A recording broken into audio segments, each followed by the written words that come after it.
ದೆಹಲಿಯಲ್ಲಿ DK brothers ಸಂಚಲನ. ಕಾಂಗ್ರೆಸ್ನಲ್ಲಿ ಬಿಗ್ ಕ್ರಾಂತಿಯಾಗೋದು ಫಿಕ್ಸ್. ಹಾಗಾದ್ರೆ ಈಗಾಗಲೇ ಡಿಕೆ ಬ್ರದರ್ಸ್ ದೆಹಲಿಯಲ್ಲೇ ಬೀಡು ಬಿಟ್ಟಿದ್ದಾರೆ. ದೆಹಲಿಯಲ್ಲಿ ಡಿಕೆ ಬ್ರದರ್ಸ್ ಸಂಚಲನ ಆಗ್ತಾ ಇದೆ. ಕಾಂಗ್ರೆಸ್ನಲ್ಲಿ ಬಿಗ್ ಕ್ರಾಂತಿ ಆಗುತ್ತಾ? ದೆಹಲಿಯಲ್ಲೇ ಸದ್ಯಕ್ಕೆ ಠಿಕಾಣಿ ಹೂಡಿದ್ದಾರೆ. ನಿನ್ನೆ ಮಲ್ಲಿಕಾರ್ಜುನ್ ಖರ್ಗೆ ಭೇಟಿಯಾದ ಡಿಕೆ ಸುಮಾರು 1.5 ಗಂಟೆಗಳ ಕಾಲ ದೊಡ್ಡ ಮಟ್ಟದ ಚರ್ಚೆ ಮಾಡ್ತಾರೆ.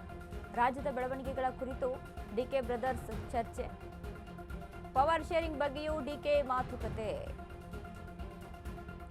ಮೇ 4ರ ಬಳಿಕ ಸಿಎಂ ಕುರ್ಚಿಗಾಗಿ ಬ್ರದರ್ಸ್ ಬೇಡಿಕೆ.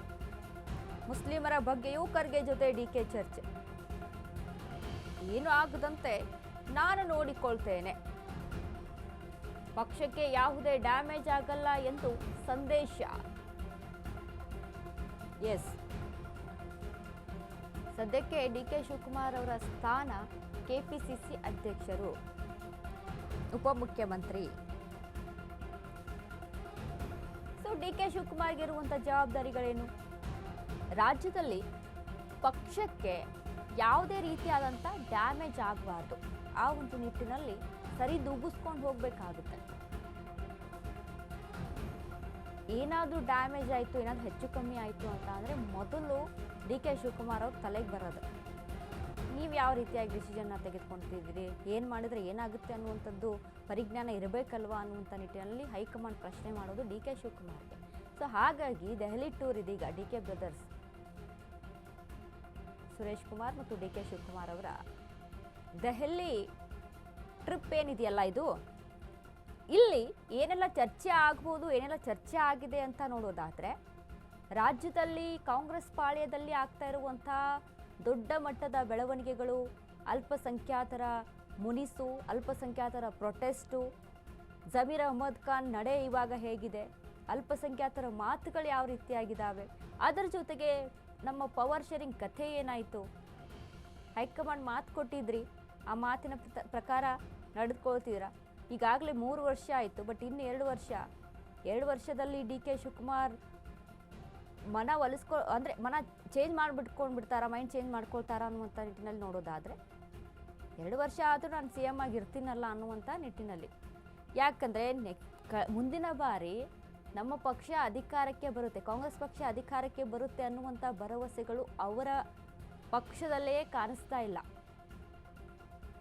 ಹಾಗಾಗಿ ಒಳ ಮುನಿಸುಗಳು, ಆಂತರಿಕವಾಗಿ ಒಂದಿಷ್ಟು ಜಗಳ, ಕದನಗಳು, ಇವೆಲ್ಲವೂ ಕೂಡ ಮೈಂಡ್ ಚೇಂಜ್ ಮಾಡ್ತಾ ಇದೆ ಅಲ್ಲಿರುವಂಥ ಶಾಸಕರು, ಕಾರ್ಯಕರ್ತರಿಂದ ಹಿಡ್ಕೊಂಡು ಸಚಿವರವರೆಗೂ ಸಹಿತ. ಹೀಗಾಗಿ ಡಿ ಕೆ ಶಿವಕುಮಾರ್ ಹೈಕಮಾಂಡನ್ನು ಭೇಟಿ ಮಾಡಿ ಡಿಕೆ ಬ್ರದರ್ಸ್ ಮಲ್ಲಿಕಾರ್ಜುನ್ ಖರ್ಗೆ ಅವರ ಜೊತೆ ಮಾತುಕತೆಯನ್ನು ನಡೆಸಿದ್ದಾರೆ. ಇನ್ನು ರಾಹುಲ್ ಗಾಂಧಿಯನ್ನು ಭೇಟಿಯಾಗುವಂಥದ್ದು ಅವ್ರಿಗಿರುವಂಥ ನಿರ್ಣಯ. ಹಾಗಾಗಿನೇ ದೆಹಲಿಗೆ ಅಂದರೆ ಹೈಕಮಾಂಡ್ನ ಎಲ್ಲ ರೀತಿಯಾಗಿ ಭೇಟಿ ಮಾಡಿಕೊಂಡು ನಂತರ ಡಿಸಿಷನ್ನ ತೆಗೆದುಕೊಳ್ಬೇಕು ಅಂತ ಹೋಗಿರೋದು.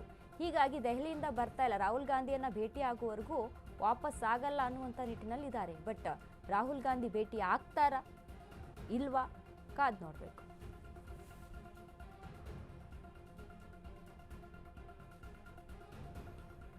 ಯಾಕಂದರೆ ಕಳೆದ ಬಾರಿ ಗಮನಿಸೋದಾದರೆ ರಾಹುಲ್ ಗಾಂಧಿಯನ್ನು ಭೇಟಿಗೆ ಅಂತಾನೆ ಹೋಗ್ತಾರೆ ಡಿ ಕೆ ಶಿವಕುಮಾರ್, ಆದರೆ ರಾಹುಲ್ ಗಾಂಧಿ ದರ್ಶನನೇ ಆಗಲ್ಲ ಅಲ್ಲಿ.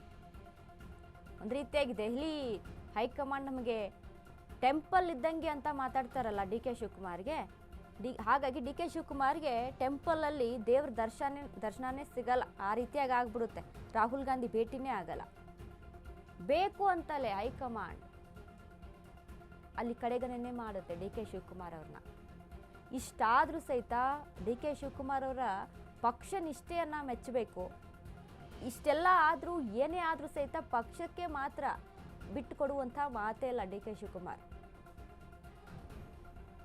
ನೋಡಿ, ರಾಜಕೀಯವಾಗಿ ಯಾರು ಸಹಿತ ಕೊನೆಯವರೆಗೂ ಶತ್ರು ಆಗಿರೋದಿಲ್ಲ, ಯಾರು ಸಹಿತ ಕೊನೆಯವರೆಗೂ ಮಿತ್ರರಾಗಿರೋದಿಲ್ಲ. ರಾಜಕೀಯವಾಗಿ ಯಾವ ಥರ ಹೇಗೆ ಗಾಳಿ ಬರುತ್ತೋ ಹಾಗೆ ತೋರ್ಕೋತಾರೆ. ಹಾಗಾಗಿ ಡಿ ಕೆ ಶಿವಕುಮಾರ್ ಅವರಿಗೆ ಬೇರೆ ಪಕ್ಷದಲ್ಲಿ ಅವಕಾಶಗಳಿಲ್ಲ ಅಂತ ಅಲ್ಲ, ಇದೆ. ಬಟ್ ಕಾಂಗ್ರೆಸ್ ಪಕ್ಷವನ್ನು ಕಟ್ಟಿ ಬೆಳೆಸ್ತವಂಥವ್ರು, ರಾಜ್ಯದಲ್ಲಿ ಕಾಂಗ್ರೆಸ್ ಯಾವ ಮಟ್ಟಕ್ಕಿತ್ತು, ಯಾವ ಮಟ್ಟಕ್ಕೆ ತೆಗೆದುಕೊಂಡು ಬಂದರು, ಮೊದಲಿಗೆ 136 ಕ್ಷೇತ್ರಗಳನ್ನು ಗೆದ್ಕೊಂಡು ಬರೋದು ಅಂತ ಅಂದರೆ ಸಾಮಾನ್ಯವಾದಂಥ ವಿಚಾರ ಅಲ್ಲ.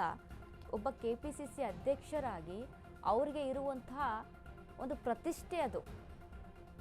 ಈಗ ಬೈ ಎಲೆಕ್ಷನ್ ವಿಚಾರದಲ್ಲೂ ಕೂಡ ಇರುವಂಥದ್ದು ಅದೇ. ಬಿಜೆಪಿಗೆ ವಿಜೇಂದ್ರಗೆ ಯಾವ ರೀತಿಯಲ್ಲಿ ಟಾಸ್ಕ್ ಇದೆಯಲ್ಲ ಆ ರೀತಿ ಕಾಂಗ್ರೆಸ್ನಲ್ಲಿ ಡಿ ಕೆ ಶಿವಕುಮಾರ್ಗೆ ಇದೆ. ಸೊ ಇದನ್ನೆಲ್ಲ ಗಮನಿಸಿಕೊಂಡು ಇದೀಗ D K brothers Delhi tour ಅನ್ನ ಬೆಳೆಸಿದ್ದಾರೆ.